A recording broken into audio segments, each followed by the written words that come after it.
So now ब्रैडकॉम group, अब देखिए यहाँ पर आपके सामने ऑडिट रिजल्ट आ चुके हैं। सबसे पहली बात जो कि डिमांड थी, दूसरा आपका शेयर होल्डिंग पैटर्न भी आ चुका है, तीसरा आपका यहाँ पर जो है एक डायरेक्टर की नियुक्ति होनी थी, वो उनका टर्म बढ़ा दी गया। फर्स्ट टर्म यहाँ पर ओवर होने वाला था, सेकंड टर्म यहाँ पर जो है ना 5 साल का एक यहाँ पर हाइक दे दी गई। ठीक है, सारी चीज़ें सही टाइम के हिसाब से चल रहा है, जितना टाइम बोला था उस वक्त में पूरा हो रहा है, लगातार चीज़ें जो है मैनेजमेंट करता जा रहा है। ठीक है भाई, यहाँ तक हो गई अपनी कहानी। What is the future of Bradcom group, सब कोई जानना चाहता है। बहुत सारी ऐसी वीडियो आपके सामने पड़ी रहती हैं कि क्या फ्यूचर है, क्या फ्यूचर है, लेकिन एक्चुअल फैक्ट जो है उसके ऊपर कोई कभी बात ही नहीं करता। आप समझ रहे हैं ना? इसको आप समझने की कोशिश करिए कि बीसीजी के अंदर एक्चुअल में हुआ क्या है और आगे क्या हो सकता है, ये आपको पता होना चाहिए। क्योंकि अगर कोई बीसीजी का शेयर होल्डर है, ऐसा नहीं है कि बीसीजी ने सबको बर्बाद ही किया है, बहुत सारे हैं। जब इसके अंदर प्राइस का यहाँ पर जो है ना एक लगातार एक बना हुआ था कि भाई 200 रुपए तक है, बहुत लोग अपना वसूल करके निकले होंगे, पैसा बना है। लेकिन क्या कर सकते हैं, जो लॉन्ग टर्म इन्वेस्टर होते हैं, लंबे समय के लिए रहते हैं भाई, उनके साथ बहुत कुछ हो जाता है। राइट है कि नहीं है? तो बीच में क्या चल रहा है कंपनी का, उनको वो भी देखना है, आगे क्या हो सकता है वो भी देखना है, सब कुछ उनके साथ ही रहता है। तो सबसे पहले ना ब्रैडकॉम ग्रुप को समझने के लिए, फ्यूचर को समझने के लिए हमें टेक्नोलॉजी को समझना होगा। यहाँ पर मैंने आपके सामने एक एग्जाम्पल दिया है बिंग का। अब ये बिंग क्या है, इसके 2 रीज़न है। मैंने बिंग को यहाँ पर आपके सामने क्यों रखा है। ये माइक्रोसॉफ्ट का सर्च इंजन है और 1-2-3 दिन से अगर आप देखेंगे तो आपके पास भी बिंग के बहुत सारे एडवर्टाइजमेंट आ रहे होंगे। इसके साथ साथ ये तो पहला रीज़न है, अब मैं ये रीज़न के बारे में बताऊंगा। लेकिन सेकंड रीज़न क्या है? सेकंड रीज़न ये है कि बिंग माइक्रोसॉफ्ट का है और माइक्रोसॉफ्ट क्लाइंट है आपके ब्रैडकॉम ग्रुप का। याद रखिए, जो बिंग पर आपको सर्च इंजन पर जो ऐड देखने को मिलते हैं, उसमें एडटेक का बहुत बड़ा रोल है और उस एडटेक के अंदर आपका बीसीजी का रोल आता है। यानी कि आप समझ गए होंगे कि बहुत सारे एडटेक कंपनियां जो है ना वो बिंग से जुड़ी हुई है, एडवर्टाइज करवाती हैं, उसमें आपका बीसीजी भी आता है। तो सबसे पहला रीज़न समझते हैं बिंग को क्यों लिया। आप टेक्नोलॉजी को समझिए। टेक्नोलॉजी को आप अगर एक टेक्नोलॉजी कंपनी में है, क्योंकि हमारे इंडिया के अंदर सर्विस कंपनियां हैं, प्रोडक्ट कंपनियां बहुत कम है। प्रोडक्ट कंपनी का इक्का दुक्का नाम अगर मैं आपको बताऊं तो जोहो कॉरपोरेशन, अगर आपने सुना होगा, चेन्नई बेस्ड है वो। Zoho corporation product based work करती है, लेकिन वो लिस्टेड नहीं है अनफॉर्चुनेटली। तो यहाँ पर एक प्रॉब्लम है। अब यहाँ पर देखते हैं क्या है। टेक कंपनियां जो ड्राइवन होती है, आज बिंग देखिए, आज उसने एआई डाल दिया। इस वक्त चैट जीपीटी को यहाँ पर जो है ना इन्वॉल्व कर दिया बिंग के अंदर। बिंग बहुत पीछे रह गया था गूगल के कंपैरिजन, आज बिंग इतना आगे की उड़ान बढ़ रहा है कि यहाँ पर ना आपका गूगल डरा हुआ है इस वक्त। तो आगे क्या होगा कुछ पता नहीं है, लेकिन इस वक्त ना जोरों शोरों से नाम जो चल रहा है वो बिंग का चल रहा है। और बिंग के अंदर चैट जीपीटी आ गया है, आपका एआई डाल दिया है, वो सबसे सटीक रिजल्ट आपके सामने ला के रख देगा। आप जो पूछोगे वो करेगा। समझ रहे हैं? तो बिंग आज देखिए आप टेक्नोलॉजी तो कदम से कदम मिलाकर माइक्रोसॉफ्ट ने चला है, उसने टाइम दिया है हर चीज़ को। पता नहीं कितने साल से ये यहाँ पर जो है ना तैयारी कर रहे होंगे इसकी। तो आप समझ रहे हैं, ऐसा ही बीसीजी है। बीसीजी को जैसे ही ज़रूरत पड़ी क्वांटम की, क्वांटम फील्ड आपने सुना ही होगा, इंडिया के अंदर कितना खर्चा करने जा रहे हैं। एक बढ़िया सा पैकेज बनाया है मोदी गवर्नमेंट की तरफ से क्वांटम के ऊपर, अगर आपने सुना होगा। आप समझिए क्वांटम के लिए इन्होंने एक अलग डिपार्टमेंट तैयार किया, उसके अंदर टीम खड़ी कर दी है क्वांटम को देखने के लिए। तो आगे क्वांटम जो बेस्ड ऐड होंगे कि जो भी टेक्नोलॉजी जो भी वो करेंगे क्वांटम के रिलेटेड, उसके लिए वो तैयार हैं। यानी कि इसका मतलब ये है कि स्टेप टू स्टेप वो कदम आगे टेक्नोलॉजी के साथ बढ़ा रहे हैं, टेक्नोलॉजी से पीछे नहीं हट रहे हैं, टेक के साथ ही कदम बढ़ा रहे हैं। और यही हमें चाहिए। टेक्नोलॉजी कंपनी जब भी कदम पीछे रखती है ना, वो बहुत पीछे हो जाती है, उसके आगे 100 कंपनियां निकल जाती हैं। ये कदम से कदम मिला के चले। इसके साथ साथ 2 सेगमेंट आते हैं इनके अंदर, एक आपका एड टेक का, दूसरा आपका सॉफ्टवेयर का। जी हाँ, जब भी आपने देखा होगा, जब भी मैं आपके सामने रिजल्ट रखता हूँ इनका, तो मैं आपके सामने एक सॉफ्टवेयर सेगमेंट की जरूर बात करता हूँ। इनका सॉफ्टवेयर सेगमेंट लगातार बड़ा होता जा रहा है।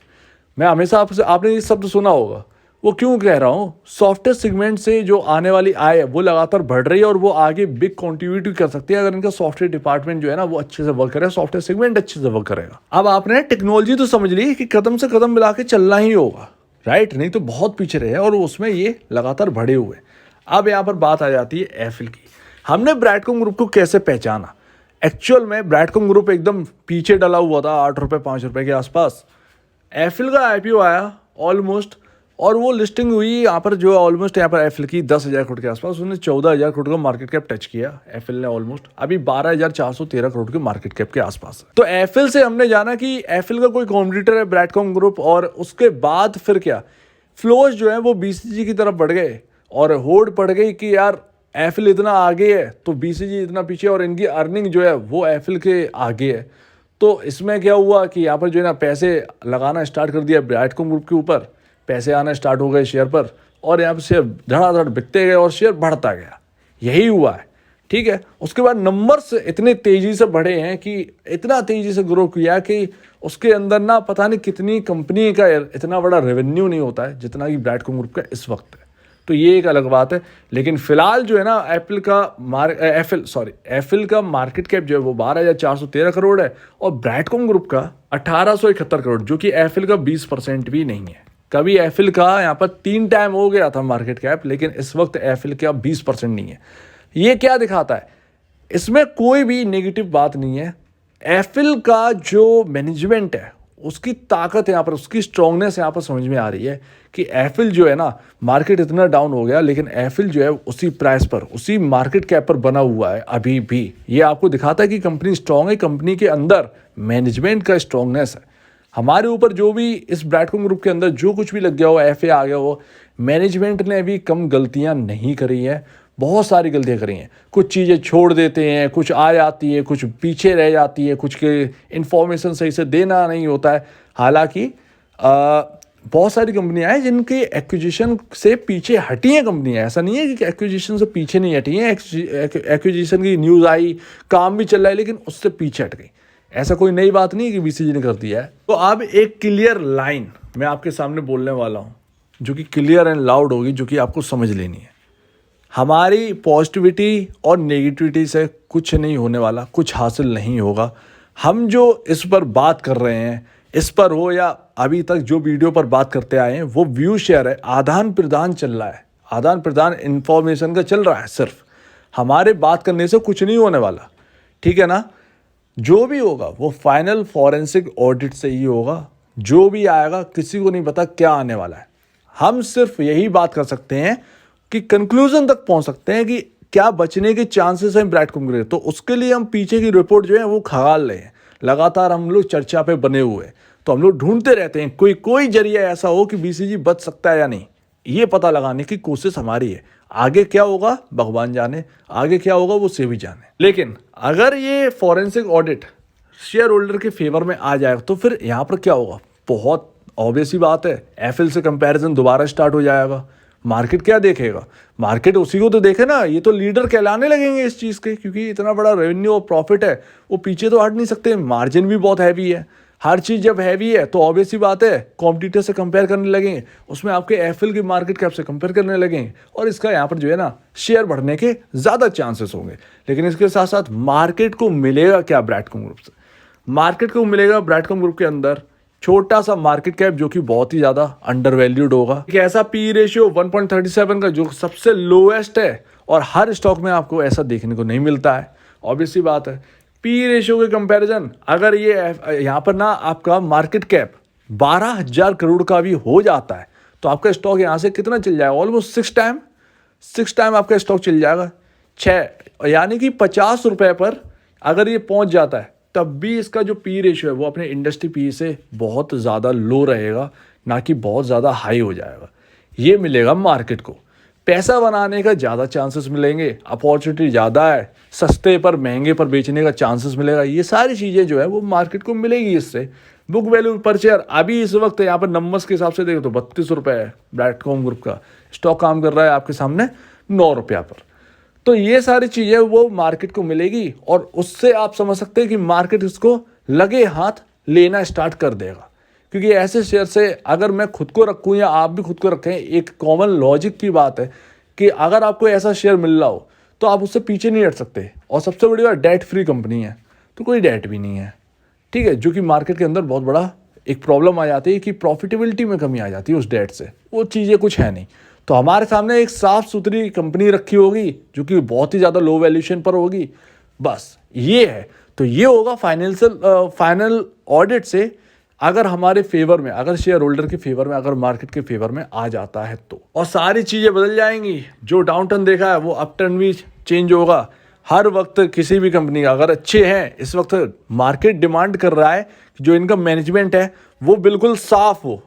जो इन्होंने चीज़ें करी, अगर इक्का दुक्का चीज़ें खराब हैं जिनका कोई बेस नहीं है, अगर सारे रिजल्ट अच्छे हैं, एक आध रिजल्ट में अगर प्रॉब्लम है उसकी जांच हो रही है, निकल के आएगा, पेनल्टी लग जाएगी। इसका मतलब ये थोड़ी है कि सारे रिजल्ट फेल हो जाएं। तो ये सारी चीज़ें जो है ना वो फॉरेंसिक ऑडिट में पढ़ना पड़ेगा, देखना पड़ेगा किन चीज़ों में ये घेरे में आए हैं, किस चीज़ पर सेबी को इनके ऊपर लगाई गई है पेनल्टी या जो कुछ भी है, ये सारी चीज़ें देखनी हुई। तो अभी आपके सामने ना कुछ देख रहे होंगे, वो चिढ़ गए होंगे इस बात से चिढ़ गए हो। हर कोई चाहता है कि नेगेटिव बोलो, किसी को 5 रुपये में चाहिए, किसी को 2 रुपये में चाहिए, कोई यहाँ पर डिमांड करता है कि उसका रिकवर हो जाए, थोड़ा सा ही रिकवर हो जाए। जी हाँ, थोड़ा सा ही रिकवर हो जाए, ये बहुत है, ये बहुत ज़्यादा होगा हमारे लिए, बहुत सही है। लेकिन कुछ लोग चिढ़ गए होंगे। अभी अगर मैं आपको एक लास्ट, ये वीडियो का लास्ट है, मैं आपको एक चीज़ बता दूँ। अगर आप मुझसे कहोगे नेगेटिव बोलने के लिए, ना मैं पॉजिटिव हूँ ना ही मैं नेगेटिव हूँ, मैं हूँ न्यूट्रल, क्योंकि मेरा न्यूट्रल रहना बहुत ज़रूरत है। अब इसके लिए कोई मुझे पैसे नहीं दे रहा है, एक क्लियर मैं आपको बताऊँ, इसके लिए कोई मुझे पैसे नहीं दे रहा है कि आओ पॉजिटिव बोलो। अगर पॉजिटिव बोलेगा पॉजिटिव बोलूँगा, नेगेटिव होगा नेगेटिव बोलूँगा। 200 रुपये पर मैंने आपसे कहा साइकोलॉजिकल लेवल पर ये अटक रहा है, पॉसिबल है कि इसके अंदर डाउन साइड स्टार्ट हो। लोग माने नहीं, नेगेटिव बात करने लगे। आप पॉजिटिव थे, अब नेगेटिव हो गए, क्या हुआ एट द एंड? मैंने भी यही अंदाजा लगाया कि टेक्निकली ये 40-50 रुपये गिरेगा 200 रुपये से, वापस फिर से यहाँ पर जो है चलने लगेगा, आसपास में ही बैठ जाएगा, ठीक है। लेकिन हुआ उल्टा, फॉरेंसिक ऑडिट आ गया, स्टॉक गिर गया, बहुत बुरी तरीके से पिट गया, अब हमारे सामने है। लेकिन एक्चुअल में जब रोकने वाली बात थी तब मैंने आपसे कहा थोड़े शेयर बेच लीजिए, बाकी लॉन्ग टर्म के लिए बचा कर रखिए, नीचे आया तो ले लीजिएगा दोबारा, उन्हीं पैसों से ज़्यादा बेहतर, इसमें कोई गलत बात नहीं है। दूसरी बात, आज अगर आप कहें कि बीसीजी के साथ आप बने हुए हो, मैंने चैनल ओपन ही इसीलिए किया था कि मैं आपके साथ यहाँ पर सपोर्ट पे रहूँगा। ऑब्वियस सी बात है, अगर आप चैनल की हिस्ट्री उठा के देखेंगे, आप पिछली हिस्ट्री उठा के देखिए, ऐसा कोई स्टॉक नहीं है जिसने आपको बम्पर रिटर्न ना दिया हो। ऐसा कोई स्टॉक नहीं है जिसको मैंने आपको ये सामने ला के रखा हो वो चला ना हो। आप एक दो नाम मैं आपके सामने बता देता हूँ। आप ओइलेक्ट्रा देख लीजिए, 70 रुपये में मैंने आपसे कहा था कि इस स्टॉक को नज़र में रखिए, वो 900 रुपये का हाई, आज देखिए ओइलेक्ट्रा का फ्यूचर देखने लगे लोग। दूसरा आईटी स्टॉक में मैंने कितना आपसे बोला कि डेटामेटिक आपका बहुत बेहतरीन स्टॉक है, पूरा आईटी स्टॉक गिर गया, पूरा आईटी सेक्टर गिर गया। डेटामेटिक 300 रुपये से नीचे कदम रखने की तैयार नहीं। मैंने आपको 100 रुपये पर वो बोला था, इसका ईपीएस, इसका हर चीज़ कैलकुलेट करके बताया था, ठीक है। आज 10% का सर्किट है फ्राइडे के दिन, और इसके नंबर्स देखिए बहुत अच्छे हैं। फिर से पी रेशियो डाउन हो गया है अच्छे नंबर्स की वजह से, फिर से यहाँ पर जो है आपका ईपीएस बढ़ गया है। तो वैल्यू कहाँ ले जाओगे? वैल्यू तो लगातार बढ़ी जा रही है, उसको स्टॉक को वैल्यू नहीं मिल रही है, ठीक है। तो ये है आईटी स्टॉक्स का। आप कोई भी स्टॉक उठा के देखिए, आप जेएसडब्ल्यू एनर्जी, वो चला भाई, अच्छे खासे चले यार।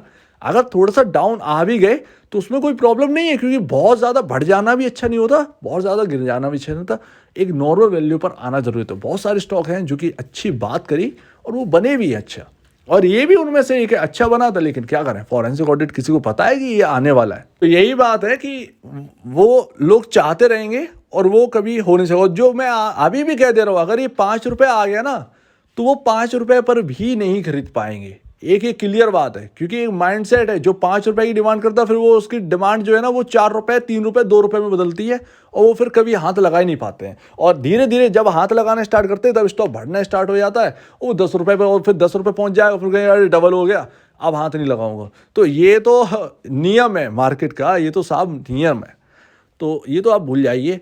बाकी लास्ट, अगर कोई होल्ड करता है तो भाई बहुत ही सोच समझ लीजिए, आपके सामने जो वैल्यू है, आगे क्या होगा किसी को कुछ नहीं पता। अगर एफए नेगेटिव आ गया तो ये स्टॉक धस जाएगा, ठीक है, कितना धसेगा किसी को नहीं पता। अगर यहाँ पर आप लेते हैं तो आपके पास रिस्क मैनेजमेंट होना चाहिए और अपनी कैपेबिलिटी के हिसाब से लीजिए। हालांकि यहाँ पर जो है ना, बहुत मैंने देखे ऐसे कमेंट कि आप इतना शेयर खरीद रखे, उतना शेयर खरीद रखे, ये अच्छी बात नहीं है। बहुत ज़्यादा एक ही जगह पर रख देना पैसा बिल्कुल अच्छी बात नहीं है, बिल्कुल अच्छी बात है। शेयर ज़्यादा होने चाहिए, ये एक अच्छी बात है, क्योंकि ज़्यादा शेयर होंगे तो तभी तो प्रॉफिट होगा। 100 शेयर में किसी का भला नहीं होता इस मार्केट में, ये तो रियलिटी है, फैक्ट है। लेकिन हद से ज़्यादा हो जाना भी खतरनाक है। तो इसको आप समझिए। बाकी जो लोग एवरेज की कहते हैं ना, आपका अपना डिसीजन है, इस पर मैं कुछ नहीं बोल पाऊंगा। आपके सामने 90% गिरा हुआ है। अगर आप बच्चे से भी पूछोगे, मार्केट में नया होगा, तो वो कहेगा कि एवरेज ही आपके पास एक ऐसी स्ट्रेटजी है जो कि आपको करनी पड़ेगी। अगर आपने 90 रुपये 100 रुपये का है और स्टॉक आपका 10 रुपये पे चल रहा, तो एक एवरेज करके आप उसका प्राइस नीचे ला सकते हैं। एक वही है ना, और क्या आप कर सकते हैं? या तो फिर आप बेच लीजिए, या फिर यहाँ पर जो है ना होल्ड करिए, या फिर आप एवरेज करके उसका प्राइस नीचे लेके आइए। तो यही एक है, यही एक है। तो जो कुछ भी करना है वो आपको ही करना है, सोच समझ के करिएगा, ठीक है। तो आगे देखते हैं कल क्या होता है, ट्यूसडे का दिन। लेट्स सी ब्रैडकॉम ग्रुप में चीजें बदलती हैं या नहीं बदलती हैं। तो आपका क्या कहना है इसके ऊपर कमेंट सेक्शन में कहिए। और अगर आपको इस वीडियो को प्रॉब्लम है, कुछ पूछना, कुछ बताना, कुछ कहना है, तो प्लीज कमेंट सेक्शन में कहिए। और अब वीडियो देखने के लिए बहुत धन्यवाद दोस्तों।